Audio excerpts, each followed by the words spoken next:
like you said, like people wouldn't even know that you do. Typically, everybody has to have something like this. They have that one part that they got 6 years ago. They bought a piece of equipment. They thought it was just for that part, and now they don't realize that you use it for everything. Because when we sell these to people, like Steven said earlier, people will buy it for application A, see how good it works, and then it does everything else, and then they automatically start buying more equipment. Bins of parts all around the shop, like a lot of like little stamp parts. Like we see these bins, like little tiny stamp parts.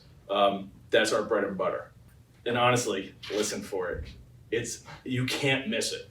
The barrel tumblers have a very specific sound, doosh, doosh, and the vibes will make you want to pull your hair out if there's not sound protection.